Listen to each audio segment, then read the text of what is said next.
Hello साथियों, welcome to planet 4। आप सभी को प्लेनेट 4 विक्रम का नमस्कार।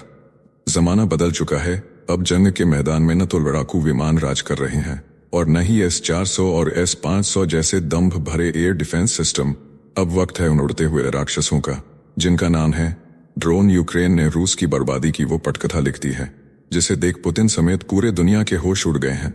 रूस के भीतर हजारों किलोमीटर अंदर घुसे यूक्रेनी ड्रोन ने ऐसा कोहराम मचाया है कि अब सवाल ये है, क्या रूस का कोई भी एयरबेस अब सुरक्षित बचा है?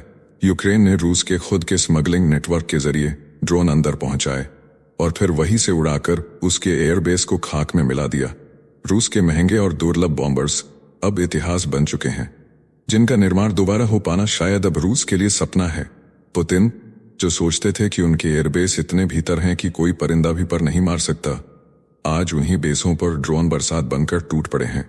S-400, S-500 हाइपरसोनिक डिफेंस सब ध्वस्त हो चुके हैं, कोई काम नहीं आया। अब भारत को चेत जाना चाहिए। अगर भारत को चीन और पाकिस्तान जैसे दो मोहे ड्रैगन से निपटना है तो अब टैंकों और विमानों पर नहीं बल्कि ड्रोन टेक्नोलॉजी पर ध्यान देना होगा। तुर्की और चीन इस गेम में तेजी से आगे निकल रहे हैं और अगर हमने देर की तो ये दोनों मुल्क हमारे खिलाफ वो चक्रव्यूह रच देंगे जिसमें फंसकर हमारी सेना का दम घुट सकता है। ड्रोन युद्ध का एक सबसे बड़ा फायदा यह है कि इससे हमारे पायलटों की जान सुरक्षित रहती है और लागत इतनी कम होती है कि कम संसाधन वाला देश भी महाशक्ति को झुका सकता है, ठीक उसी तरह जैसे यूक्रेन ने रूस को झुकाया है। अब वक्त है कि भारत ड्रोन सुपर पावर बने। अब वक्त है कि दिल्ली में नीति नहीं, एक क्रांति गूंजे, ड्रोन क्रांति। तभी हम चीन और पाकिस्तान की गीदड़ भकी को उनकी औकात में ला सकेंगे। दरअसल यूक्रेन ने एक ऐसा हमला कर दिया जिसने रूस की नींद उड़ा दी है। रूस के रक्षा मंत्रालय ने खुद इस बात की पुष्टि की है कि यूक्रेन के फर्स्ट पर्सन व्यू ड्रोन हमले में रूस के 5 प्रमुख सैन्य एयरबेस को निशाना बनाया गया। यह हमला मुर्मांस्क, इरकुत्स्क, इवानोवो, रियाजान और अमूर क्षेत्रों में हुआ। कई विमानों को नुकसान पहुंचा। हालांकि कितने विमानों को नुकसान हुआ इसकी पुष्टि रूस ने नहीं की है।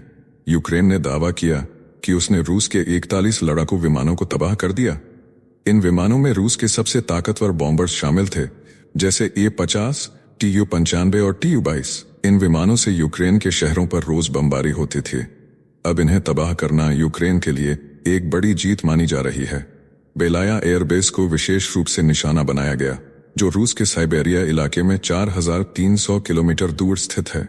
पुतिन ने शायद कभी सपने में भी नहीं सोचा होगा कि वो देश जिसे वो कुछ ही घंटों में घुटनों पर लाने की बात करते थे, वही यूक्रेन अब रूस के दिल में घुसकर उसके जंगी ढांचे की चिता जला देगा। अब सोचिए, अगर कोई लड़ाकू विमान किसी देश के सिर्फ 100 किलोमीटर अंदर घुस जाए तो सुरक्षा एजेंसियां हिल उठती हैं, लेकिन यहां यूक्रेन ने रूस के 4000 किलोमीटर अंदर घुसकर ऐसा धमाका कर दिया है कि पुतिन के लिए नींद भी अब डरावना सपना बन चुकी है। अब रूस को ये मानना ही पड़ेगा कि यूक्रेन सिर्फ एक देश नहीं, एक युद्ध कला बन चुका है और पुतिन को यह भी समझ में आ गया होगा कि युद्ध अब ताकत नहीं, चौंकाने वाली रणनीति से जीते जाते हैं।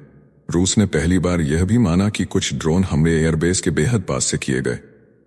ओलेन्या और स्रेदनी एयरबेस पर हमले ट्रेलर ट्रकों से लॉन्च किए गए ड्रोन से हुए। ड्रोन को ट्रक की छत के नीचे छुपाया गया था और स्टील की चादर के पीछे रखा गया था। जैसे ही आदेश मिला, ट्रक की छत खुली और ड्रोन सीधे रूसी बमवर्षक विमानों पर जा गिरे। इस पूरे मिशन का नाम स्पाइडर वेब था, जिसकी तैयारी 1.5 साल से चल रही थी। यूक्रेन की सुरक्षा सेवा ने बताया कि इन ड्रोन में से कई खुद को उड़ाने वाले कामिकेज ड्रोन थे। ये ड्रोन मात्र 40,000 रुपए में तैयार हुए थे, लेकिन नुकसान 2 अरब अमेरिकी डॉलर से ज्यादा का हुआ। रूस के पास A-50 विमान मात्र 10 हैं, जिनमें से एक इस हमले में क्षतिग्रस्त हुआ। इसकी कीमत 3000 करोड़ रुपए बताई जाती है। यह हमला लड़ाई नहीं था, यह सीधा सीधा एक आतंकवादी हमला था। रूस के शब्दों में, यह हमला हमारे सैन्य ठिकानों के खिलाफ नहीं, हमारी आत्मा पर वार है। जब दुश्मन तुम्हारे आसमान से नहीं आता बल्कि तुम्हारे घर के भीतर से उठता है तो वो हमला तुम्हारे सिस्टम को जड़ से हिला देता है। अब वक्त आ गया है कि भारत भी इस नीति को अपनाए। जिस तरह यूक्रेन ने रूस के हजारों किलोमीटर भीतर ट्रकों और तस्करों के जरिए ड्रोन भेजकर हमला किया, उसी तरह भारत को भी पाकिस्तान के एयरबेस के पास तैनाती करनी होगी। जासूसों की, एजेंट्स की और अघोषित युद्ध के मास्टरमाइंड्स की। ड्रोन भेजने के लिए अब लड़ाकू विमान की जरूरत नहीं, बस एक ट्रक चाहिए और एक प्लान। परमाणु ठिकानों को तबाह करने की तकनीक। अब इजराइल जैसे देशों से भारत को सीखनी होगी, क्योंकि जंग अब मैदान की नहीं, दिमाग और दृढ़ इच्छा शक्ति की होती है। रक्षा सौदों पर अरबों डॉलर बहाने से बेहतर है अपने ही देश में ड्रोन निर्माण, निगरानी नेटवर्क और साइबर रणनीति को चाक चौबंद करना। ये अब रणनीति का समय है, हथियारों का नहीं। दुश्मन की जड़ों में जहर बोने का वक्त है, सीमाओं पर टायर जलाने का नहीं। यूक्रेन ने पूरी दुनिया को बता दिया है कि युद्ध अब ताकतवर सेनाओं से नहीं, चौंकाने वाले दिमागों से जीता जाता है। और अगर भारत ने भी यही रास्ता पकड़ा तो ना पाकिस्तान बचेगा, ना चीन अपनी चालों के जाल से बाहर आ पाएगा। सोशल मीडिया पर वायरल एक वीडियो में देखा गया कि एक ट्रक से ड्रोन उड़ता है और सीधा Tu-95 फाइटर जेट के टैंक को निशाना बनाता है। रूस के टेलीग्राम चैनलों पर जले हुए विमानों की तस्वीरें और वीडियो वायरल हैं। मॉस्को के पास वोस्क्रेसेंस्क एयरबेस चलते हुए देखा गया, जहां एक रूसी सैनिक कहता है कि यहां सब कुछ बर्बाद हो गया है। रूस की सीमा से लगे कुर्स्क और ब्रायंस्क इलाकों में भी विस्फोट हुए। ब्रायंस्क में एक ट्रेन पटरी से उतर गई, जिससे 7 लोगों की मौत हो गई। वहीं कुर्स्क में मालगाड़ी का चालक घायल हुआ। यह भी दावा किया गया कि यूक्रेन ने 3000 किलोमीटर तक जाने वाले ड्रोन बना लिए हैं। बताया जा रहा है कि इस हमले से कुछ घंटे पहले रूस ने यूक्रेन पर अब तक का सबसे बड़ा ड्रोन हमला किया था। 472 ड्रोन और 7 मिसाइलें एक साथ दागी गईं। यह हमला यूक्रेनी सैनिकों की ट्रेनिंग यूनिट पर किया गया, जिसमें 12 सैनिक मारे गए और 60 से ज्यादा घायल हुए। यूक्रेनी एजेंसी का कहना है कि यदि रूस नहीं रुका तो उनके ड्रोन मिशन और तेज होंगे। वहीं इस हमले से रूस में हड़कंप मच गया है, क्योंकि हमले के लिए ड्रोन रूस के भीतर से ही लॉन्च किए गए। इससे रूस की सुरक्षा व्यवस्था पर भी सवाल खड़े हो गए हैं। इस पूरी कार्रवाई की निगरानी खुद यूक्रेन के राष्ट्रपति वोलोदिमीर ज़ेलेंस्की ने की। यूक्रेनी सुरक्षा एजेंसी SBU के प्रमुख वासिल मालियुक ने इस मिशन का संचालन किया। इस हमले ने साफ कर दिया है कि अब जंग सीमा पर नहीं, बल्कि दुश्मन के आंगन में लड़ी जा रही है। दरअसल यूक्रेन की सुरक्षा सेवा ने ट्रकों में छुपाकर बनाए गए मोबाइल केबिन में first person view drone fit किए, और जब सही समय आया तो एक बटन दबाते ही वह ड्रोन रूस के 4 एयरबेस पर कहर बनकर टूटे। एक बार फिर से जान लीजिए, छोटे छोटे ड्रोनों को मालवाहक ट्रकों में छिपाकर रूस के भीतर स्मगलिंग के जरिए पहुंचाया गया और फिर इन्हें रूस के 4 अलग अलग सैन्य हवाई अड्डों के करीब रिमोटली लॉन्च किया गया। यह इतिहास का सबसे अनोखा और साहसिक सैन्य हमला बताया जा रहा है। रूस के बेलाया, ओलेन्या, डियाघिलेव और इवानोवो एयरबेस पर एक साथ हमला हुआ। ये सब एयरबेस यूक्रेन से 2000 से लेकर 4000 किलोमीटर तक दूर थे। यानी यूक्रेन ने एक ही झटके में रूस के सुरक्षा कवच को चीर डाला। इरकुत्स्क के गवर्नर इगोर कोबजेव ने हमले की पुष्टि करते हुए बताया कि ट्रक से ड्रोन लॉन्च किया गया था। मुर्मांस्क के गवर्नर आंद्रेई चिबिस ने भी ड्रोन हमले की बात कबूल की है। रिपोर्ट्स के अनुसार ड्रोन को ट्रकों में बने लकड़ी के केबिन्स में छुपाकर रूस के अंदर पहुंचाया गया था। ऑपरेशन शुरू होते ही इन केबिन्स की छतें रिमोट से खुलीं और ड्रोन सीधे टारगेट की ओर रवाना हो गए। यूक्रेन के लिए यह हमला केवल बदला नहीं, बल्कि ताकत दिखाने का तरीका था। रूसी एयरबेस इतने अंदर थे कि यूक्रेनी मिसाइलें वहां तक नहीं पहुंच सकती थीं, लेकिन ऑपरेशन वेब ने वह दूरी भी मिटा दी। एक ही वार में रूस की नींव हिल गई। यूक्रेनी सुरक्षा सेवा के अनुसार अगर पुतिन सरकार किसी को गिरफ्तार भी करती है तो वह सिर्फ दिखावा होगा। असल ऑपरेटिव्स अब भी यूक्रेन में ही हैं। यह एक high class, high intelligence mission था जो ड्रोन वॉरफेयर की परिभाषा बदल देगा। उधर तास न्यूज एजेंसी ने रूसी मंत्रालय के हवाले से लिखा कि कीव शासन ने बेहद सुनियोजित ढंग से हमला किया। एयरबेस के नजदीक के इलाकों से ड्रोन लॉन्च किए गए और आगजनी की घटनाएं सामने आईं। रक्षा मंत्रालय ने यह भी बताया कि हमले में किसी सैनिक या नागरिक की मौत नहीं हुई, हालांकि कुछ हमलावरों को हिरासत में लिया गया है। इस बीच रूस ने यूक्रेन सीमा से सटे अपने इलाकों में 2 बड़े रेल पुलों के उड़ाए जाने की घटना की जानकारी साझा की। इन धमाकों में 7 लोगों की मौत हो गई और 69 लोग घायल हुए।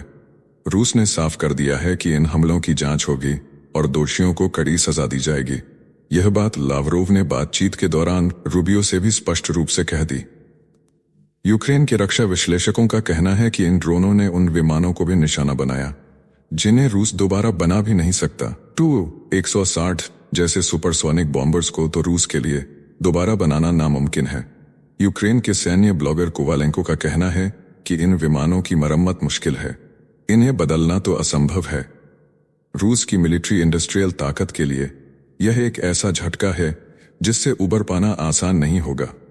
इसे न सिर्फ एक सैन्य सफलता बल्कि एक मनोवैज्ञानिक जीत भी माना जा रहा है। पश्चिमी देशों को यह संदेश दिया गया है कि यूक्रेन अभी भी मैदान में डटा हुआ है और उसके पास अब भी चौंकाने वाले पत्ते बचे हैं। इस हमले के पीछे रणनीति भी बेहद फिल्मी और जासूसी फिल्मों जैसी है। ट्रकों में छिपाकर ड्रोनों को रूस के अंदर घुसाना और फिर हजारों किलोमीटर दूर से रिमोट से नियंत्रित करके रूस के एयरबेस पर हमला करना, यह किसी हॉलीवुड की ब्लॉकबस्टर जैसी कहानी लगती है, लेकिन यूक्रेन ने इसे हकीकत में बदल दिया है। एक समय पर जब अमेरिका मान बैठा था कि यूक्रेन यह युद्ध हार चुका है, तब यूक्रेन ने अपने सबसे घातक ड्रोन्स चलाकर दिखा दिया कि उसकी ताकत को नजरअंदाज नहीं किया जा सकता। इस हमले में यूक्रेन ने 117 ड्रोन और 117 ऑपरेटर का इस्तेमाल किया। जेलेंस्की ने इसे शानदार और पूरी तरह उचित कार्रवाई बताया है। उन्होंने कहा कि 1.5 साल की तैयारी के बाद यह अभूतपूर्व हमला अंजाम दिया गया है। जेलेंस्की ने कहा कि हमने रूस की सामरिक क्रूज मिसाइल वाहक यूनिट्स को खत्म कर दिया है। अब रूस 40 से अधिक विमानों से वंचित हो गया है। ये वही विमान थे जो यूक्रेन पर लंबे रेंज से हमला करते थे। उन्होंने साफ किया कि ऑपरेशन शुरू होने से पहले रूसी क्षेत्र में मौजूद यूक्रेनी एजेंटों को सुरक्षित स्थान पर हटा लिया गया था। दूसरी तरफ अमेरिका के 2 वरिष्ठ सीनेटरों लिंडसे ग्राहम और रिचर्ड ब्लूमेंथल ने पेरिस में कहा कि पुतिन विनाशकारी युद्ध की नई तैयारी कर रहे हैं। उन्होंने कहा कि पुतिन की शांति की अपील एक छलावा है। यह केवल एक कूटनीतिक बहाना है जिससे पश्चिमी देशों की प्रतिक्रिया धीमी हो सके। दोनों सीनेटर हाल ही में कीव जाकर जेलेंस्की से मुलाकात भी कर चुके हैं। जेलेंस्की ने वार्ता के लिए इस्तांबुल में अपना प्रतिनिधिमंडल भेजा है। उन्होंने कहा है कि हम पूरी तरह से संघर्ष विराम के लिए तैयार हैं, लेकिन सम्मान और स्थायी शांति के आधार पर।